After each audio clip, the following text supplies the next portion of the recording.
20분의 투자 스누코노미 지금 바로 시작합니다.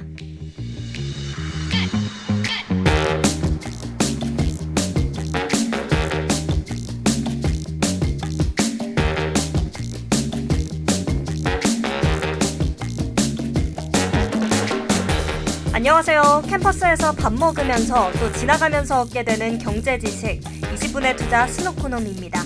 저는 SUB 아나운서 이혜원입니다.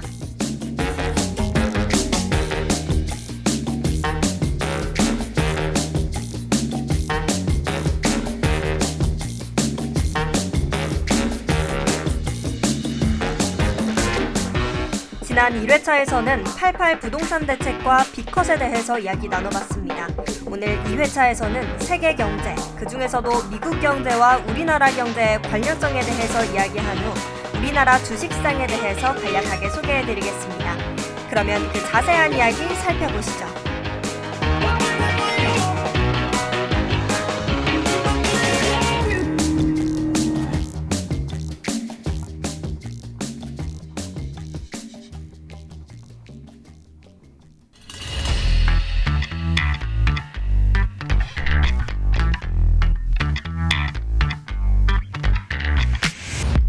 지난 11월 6일 미국 제47대 대통령이 선출됐습니다. 그 주인공은 바로 도널드 트럼프였죠. 이번 대선은 경합주 결과가 승패를 기울였습니다. 경합주? 우리나라에서는 조금 생소한 단어죠. 그럼 먼저 미국의 대선 방식에 대해서 간략하게 설명해드리겠습니다.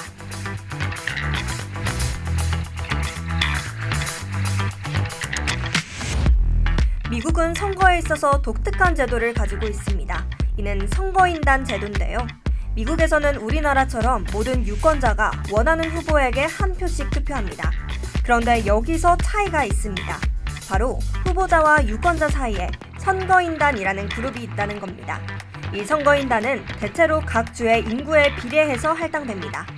그렇다면 선거인단은 어떤 역할을 할까요? 선거인단은 유권자들의 표를 본 후 유권자들의 의사를 반영하여 최종 투표를 합니다. 그러면 여기서 선거인단은 어떻게 배분할까요? 대부분의 주는 승자 독식의 방식을 적용합니다. 한 표라도 더 받은 당에 선거인단을 전부 몰아주는 거죠. 다시 한번 이야기하면 각 주에서 이긴 후보가 인구에 따라 배분된 주별 선거인단을 모두 가져가는 방식으로 치러지는 것입니다. 그렇기 때문에 더 많은 선거인단을 확보하는 것이 굉장히 중요한 거죠.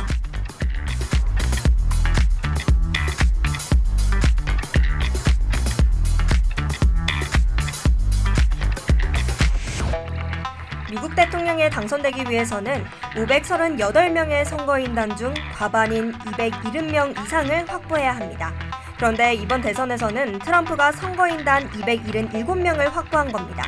특히 이번 미국 대선은 50개 주 가운데 7개 경합주의 승패가 관건이었습니다.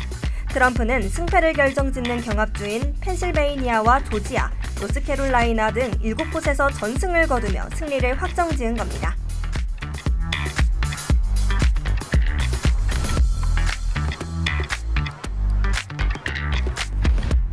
트럼프의 당선이 확실해지자 세계의 경제시장에 폭풍이 찾아왔습니다.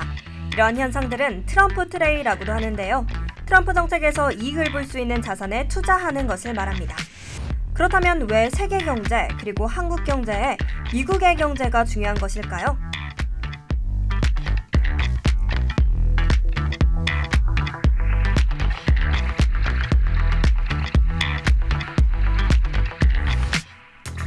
미국 경제는 전 세계에 미치는 영향력이 상당히 큽니다.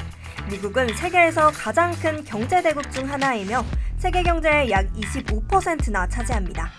회사의 기업 가치를 보여주는 시가총액에서도 이를 확인할 수 있습니다. 스누코노미 지난 회차에서 전 세계 시가총액 순위를 살펴보면 우리가 현재 어떤 세상에 살고 있는지 알 수 있다고 설명드렸는데요. 현재 세계에서 가장 비싼 회사들을 보면 1위에서 5위까지 모두 미국 기업이 차지하고 있고 전체 20위 중 16곳이나 미국 기업들이 차지하고 있습니다. 어마어마하죠. 그렇기 때문에 미국 경제의 성장, 침체, 금리 인상 등의 변화가 세계 경제 전반에 큰 영향을 미치게 되는 겁니다. 이에 더하여 미국은 개방적인 경제 체제를 유지하고 있습니다. 미국 경제의 변화는 다른 국가들의 수출, 수입, 투자 등과 밀접한 연관성을 갖고 있는 건데요. 특히 미국 금융시장은 세계에서 가장 크고 또 복잡한 시장 중 하나로 세계 금융시장에 대한 영향력도 굉장히 큽니다. 마지막으로 미국은 큰 외국인 투자국이기도 합니다. 미국의 기업들은 세계 각지에서 많은 투자를 받고 있는데요. 이러한 현상들이 전 세계 경제와 미국 경제 간의 긴밀한 관계를 형성합니다.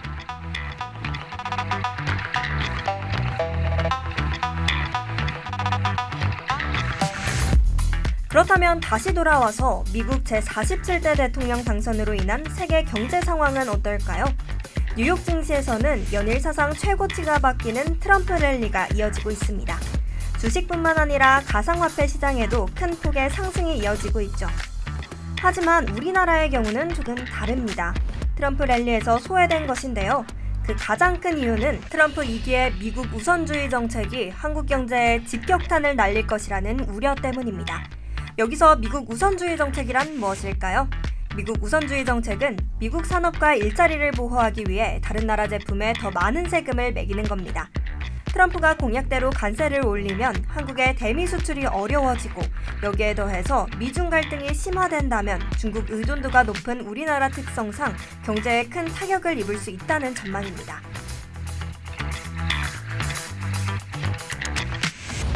그렇다면 우리나라 경제는 어떤 나라와 가장 많이 얽혀 있을까요? 우리나라의 경제에서는 수출이 정말 큰 부분을 차지합니다. 그리고 전체 수출의 4분의 1가량을 중국에 하고 13%가량을 미국에 합니다. 전체 수출액의 40%가 중국과 미국으로 가는 거죠. 이에 따라 중국과 미국의 경제가 잘 돌아가고 또 소비가 늘어날수록 우리나라 역시 기업 실적이 개선되고 또 증시가 올라가게 되는 겁니다. 그렇다면 트럼프 당선으로 인해서 우리나라 증시에는 어떤 변화가 일어날까요?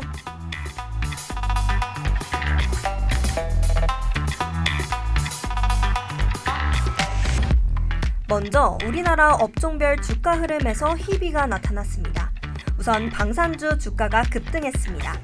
트럼프가 나토 회원국들에게 방위비를 증가한 것과 더불어서 트럼프의 미국 우선주의 정책으로 각국의 무기 수요가 증가할 것이라는 기대에 방산기업의 주가가 크게 올랐습니다. 트럼프의 재집권이 각국의 국방비 지출 급증 흐름을 가속화할 것이라는 관측도 나옵니다. 추가로 조선주도 트럼프 수혜주로 꼽힙니다.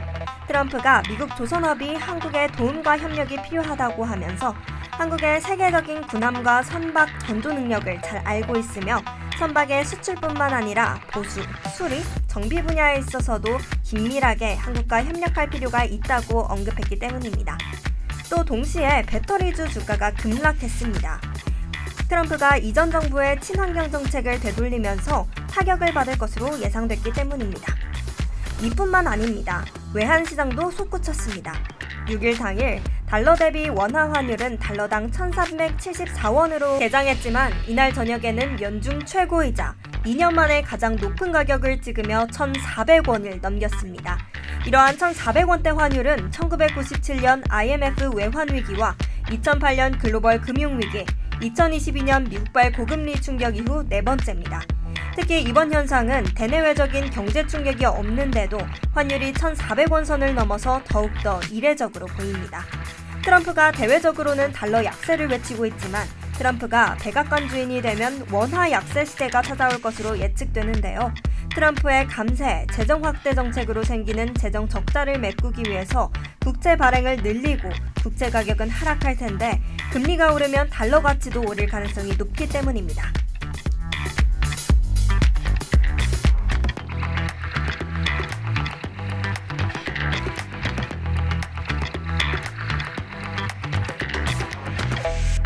지금까지 11월에 있었던 주요 이슈였던 미국 대선, 그리고 미국 대선이 세계 경제, 한국 경제에 끼치는 영향들에 대해서 알아봤습니다.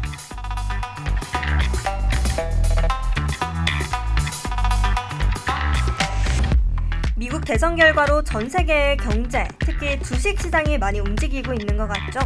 그래서 준비했습니다. 우리나라 주식 시장에 대해서 간단하게 개념 설명해드리겠습니다.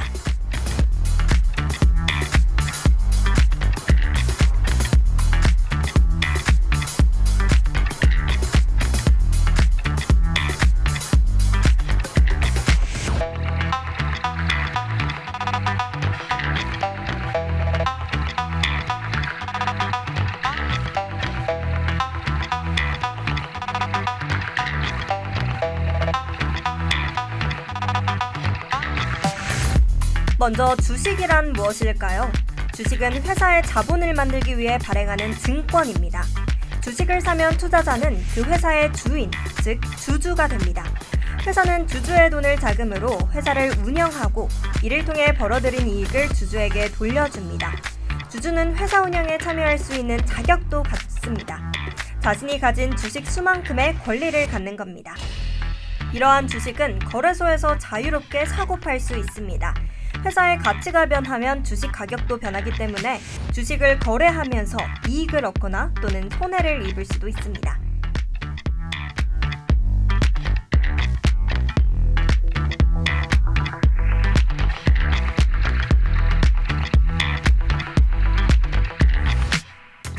다음으로 코스피와 코스닥에 대해서 이야기해보겠습니다. 코스피와 코스닥. 주식을 하거나 경제 뉴스를 보신 분이라면 한 번쯤은 들어보셨을 것 같은데요. 코스피와 코스닥은 주식시장 지수를 말합니다. 두 시장은 그 성격에서 차이를 보입니다.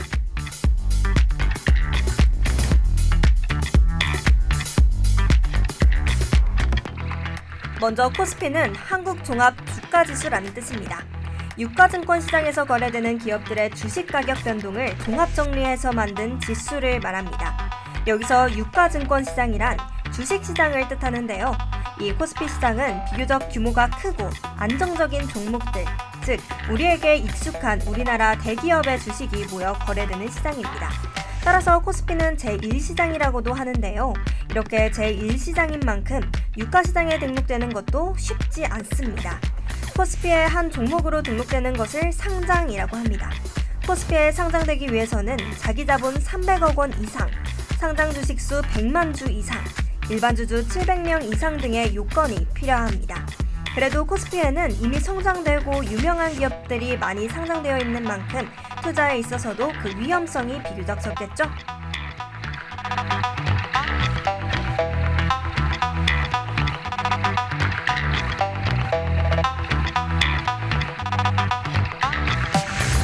반면 코스닥은 자동 시세 통보 시스템이라는 뜻입니다. 코스닥은 자금 조달이 어려운 중소기업과 벤처기업을 대상으로 만든 시장입니다. 중소기업과 벤처기업에 안정적인 자금을 공급하기 위해 만들어진 코스닥 시장의 지수를 말하는 거죠. 그래서 이 코스닥 시장에는 새롭게 뜨는 중소기업과 벤처기업이 몰려 있습니다. 그런 만큼 코스닥의 상장 요건은 코스피보다 그 문턱이 낮습니다. 코스닥 시장의 경우 상장된 기업의 규모가 비교적 작기 때문에 조금 불안할 수는 있어도 그만큼 향후 성장 가능성을 갖고 있습니다.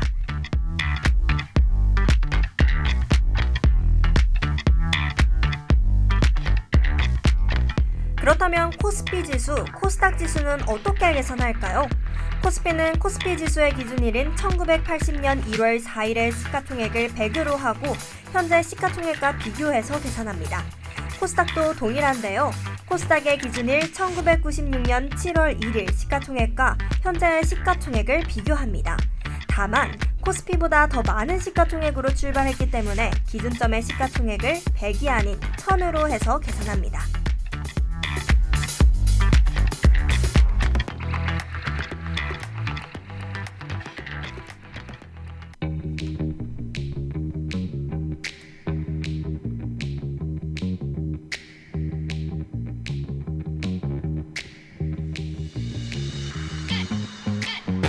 지금까지 최근 뜨거운 경제 이슈들에 대해서 그리고 경제 용어에 대해서 스누코노미와 함께 알아봤습니다.